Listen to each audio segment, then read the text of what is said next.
Salut, c'est ZS Trader pour Ishimoku Academy 2.0. Donc on va continuer sur l'analyse du Bitcoin. Donc hier, je vous avais présenté les simplifications par rapport à la théorie ondulatoire de Hosoda. Donc encore une fois, là on va continuer un petit peu sur la théorie ondulatoire pour expliquer, et en tout cas pour voir ce qu'apporte cette théorie. Donc cette théorie permet également de définir un mouvement futur. D'accord, donc d'estimer le potentiel d'un mouvement futur, qu'il faudra après comparer à la réalité du marché. Donc ce qu'on va faire, donc là nous on avait analysé, on avait un prix de marché à 8584, une cible potentielle pour garder cet équilibre à 6623, et donc on va observer ce qui est en train de se passer sur cette vague en cours, donc cette vague baissière. Donc on va descendre sur l'unité de temps journalière. Et on va observer, donc je vais juste enlever la simplification weekly et je vais vous mettre la simplification journalière. Donc ici tout ce mouvement, donc la jambe haussière et là actuellement ce qui va nous intéresser, la jambe baissière, vont nous permettre de définir un chemin pour le mouvement. Donc on a une sous-fluctuation et une fluctuation en cours qui vont nous permettre ici de définir des zones, des cibles, target cibles par rapport au mouvement passé et des lignes de force. D'accord ? Et ça va être le suivi. Donc, avec le temps, donc des temps ici importants. Donc ici on voit le 12 mars. C'est un temps qui est important et c'est le temps justement où on voit qu'on a repris l'accélération. Donc on était sur des lignes de force relativement élevées qui pouvaient aller chercher les 6225. Puis on a eu un mouvement de résistance sur le support des 7595 points.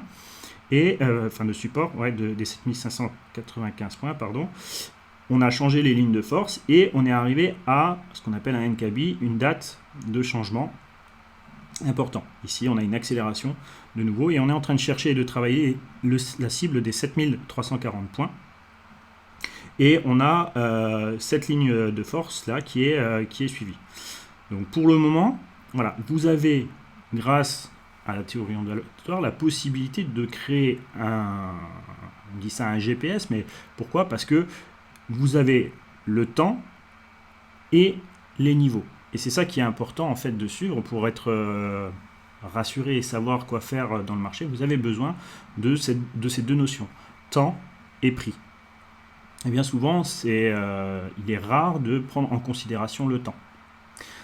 Donc ici, on a les seuils à suivre. Donc le prochain seuil à travailler 7116. Si on venait à casser ce seuil-là, suivre cette ligne de force ici, on pourrait être projeté jusqu'à 6303 points. D'accord ? Et éventuellement descendre jusqu'à ce qu'on appelle la 2N 5011 points. Donc voilà un petit peu le potentiel qu'on s'attend au niveau de la fluctuation journalière. Donc maintenant, il faudra juste continuer à suivre ce plan et de regarder comment que ça va se passer.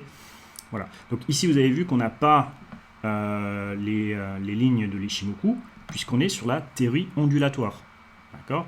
Ensuite, à la théorie ondulatoire, Hosoda a la théorie du bilan, théorie des nombres. D'accord ? Encore une fois, pour ceux qui doutent de l'utilité de ces théories et compagnie, c'est un choix.